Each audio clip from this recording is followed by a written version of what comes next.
পশ্চিমবঙ্গে মুসলমানদের vote bank ছিনতাই করে ক্ষমতায় বিজেপি। দিদির পরাজয়, মোদির উত্থান, কেন ও কিভাবে?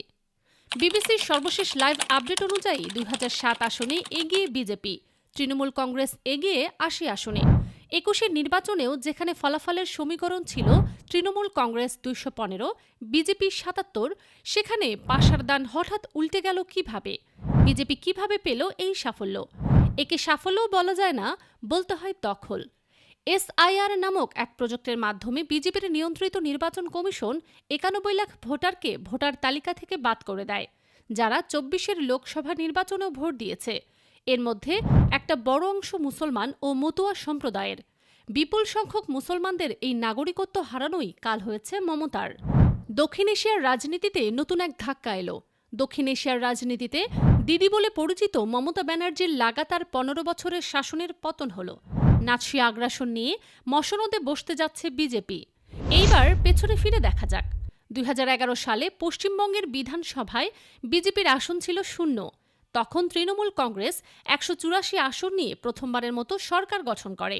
২০১৬-তে এসে বিজেপি পায় ৩ আসন, তৃণমূল কংগ্রেস ২১১। ২০২১-এর নির্বাচনে তৃণমূল কংগ্রেস পায় ২১৫ আসন, বিজেপি ৩ থেকে পৌঁছে যায় ৭৭ আসনে। আর ২৬-এ এসে ২০০ ঘর পেরিয়ে গেল, তৃণমূল কংগ্রেস আটকে গেল ৮০ কোটায়। কথা হলো, এই আশ্চর্য কিভাবে ঘটল? এর পেছনে কারণ কি? কারণ হিসেবে বলতে পারেন মমতা ব্যানার্জির সরকারের লাগামহীন দুর্নীতি, লাগাতার শাসনের একঘেয়েমি, গোটা পৃথিবীতেই ডানপন্থার উত্থান আর জিকরের ধর্ষণকাণ্ড, ধর্মীয় উগ্রপন্থাকে বিজেপির হাতিয়ার করার মতো ঘটনাবলী। তবে এগুলো যথেষ্ট নয়। সবচেয়ে বড় অস্ত্র ছিল এসআইআর এবং কেন্দ্রীয় সরকারের অনুগত নির্বাচন কমিশন। এই এসআইআর-এর মাধ্যমে ৯১ লাখ ভোটারকে বাদ দেয়া হয়, যারা ২০২৪ সালের লোকসভা নির্বাচনেও ভোট দিয়েছিল। সবচেয়ে বেশি ভোটারের নাম বাদ পড়েছে মুর্শিদাবাদে, যেখানকার জনসংখ্যার প্রায় ৬৭% মুসলমান। তৃতীয় দফায় এসআইআর-এর যে ৬১ লাখ নাগরিককে ভোটার তালিকা থেকে বাদ দেওয়া হয়েছিল, এর ৬৫% ছিল মুসলমান। ভাবেন, আপনি মুসলমান ভোটার, রাতে ঘুমালেন, সকালে উঠেই দেখলেন আপনি আর ভোটার নন। কোন অজুহাতে বাদ দেয়া হলো? আপনার নামের বানান ভুল, পদবীর অসঙ্গতি, বংশলতিকায় অসামঞ্জস্য, পরিবারে ৫ সন্তানের বেশি হওয়ার মতো তুচ্ছ কারণে আপনার ভোটের অধিকার কেড়ে নেওয়া হয়েছে। যে সৈনিকটা কার্গিলে ভারতের হয়ে যুদ্ধ করেছে পাকিস্তানের বিরুদ্ধে, সেই অবসরপ্রাপ্ত সৈনিক আর নাগরিক নন এখন, তার অপরাধ সে মুসলমান। একইভাবে মতুয়াদের একটি বড় অংশের নাগরিকত্ব কেড়ে নেওয়া হয়েছে। বুঝতেই পারছেন, এই যে ভোটার তালিকা থেকে বাদ দেওয়ার বিশাল কর্মযজ্ঞ বিজেপি নিয়ন্ত্রিত নির্বাচন কমিশন হাতে নিল, এর লক্ষ্য ছিল একটাই, বিপুল সংখ্যক মুসলমান নাগরিকদের ভোটার তালিকা থেকে বাদ দেয়া, বিজেপিকে মসনদে বসানোর পথ তৈরি করা। কেন এই পথ বেছে নিল?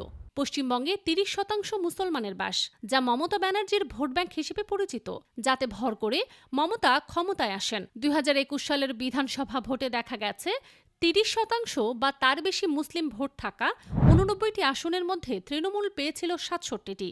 ২০% বা তার বেশি মুসলিম ভোটার থাকা আসন রয়েছে ১১২টি। গতবার সেগুলোর মধ্যে ১০৬ আসন জিতেছিল তৃণমূল। এসআইআর-এর মাধ্যমে বিপুল সংখ্যক মুসলমানদের ভোটাধিকার কেড়ে নিয়ে মমতার ভোট ব্যাংককে এক প্রকার পঙ্গু করে দিয়েছে বিজেপি। ফলে মমতা আর উঠে দাঁড়াতে পারেননি, ৮০তেই আটকে গেছেন। বিজেপি দখল করে নিল ২ শতাধিক আসন। শুধু যে এসআইআর দিয়ে বিজেপি গাং পেরিয়েছে, এইটা বললে ভুল হবে। বিজেপির নাৎসি হিন্দুত্ববাদের রাজনীতিও পশ্চিমবঙ্গের হিন্দুদের বড় একটা অংশকে গ্রাস করেছে। তারা কালী দুর্গার দেশে রামের নামে একত্রিত হয়েছে স্রেফ নিজেদের শ্রেষ্ঠত্বের ঘোষণার জন্য। মুসলমানদের বিরুদ্ধে বিজেপির প্রোপাগন্ডা, তীব্র বিদ্বেষ এবং ঘৃণার বিজয় হয়েছে। হিন্দু জাগরণের নামে বিজেপির হিন্দু শ্রেষ্ঠত্ববাদ পশ্চিমবঙ্গের হিন্দুদের বড় একটা অংশকে আকর্ষিত করেছে। সেই সাথে মমতা সরকারের লাগামহীন দুর্নীতি, অর্থনৈতিক বেহাল অবস্থা, আইন শৃঙ্খলার অবনতিও এতে ঘি ঢেলেছে। বিজেপি মসনদে বসলে কি হবে? বিপন্ন হবে বাংলা ভাষা ও কালচার, হিন্দি আরও বেশি জেকে বসবে। জোর করে মুসলমানদের জয় শ্রীরাম বলানোর হার বেড়ে যাবে। মুসলমানদের পাঠানো হবে ডিটেনশন ক্যাম্পে। বাংলাদেশ সীমান্তে শরণার্থীদের ঢল নামবে। ভারতে বাংলাদেশি সন্দেহে হত্যার ঘটনা বেড়ে যাবে। মমতা ব্যানার্জির বাঙালি জাতীয়তাবাদ অঙ্কুরেই মারা যাবে। জয় বাংলা স্লোগান দেয়া অপরাধের পর্যায়ে চলে যাবে। বাংলাদেশ বিরোধী বক্তব্য অহরহ আসবে। সীমান্তে পুশিন হয়ে যাবে নিত্যদিনের ঘটনা। এই পশ্চিমবঙ্গের জনগণকে সিদ্ধান্ত নিতে হবে, লাখ লাখ জনগণের ভোটাধিকার হাইজ্যাক করে ক্ষমতায় আসা বিজেপি সরকারকে তারা কতদিন সহ্য করবে।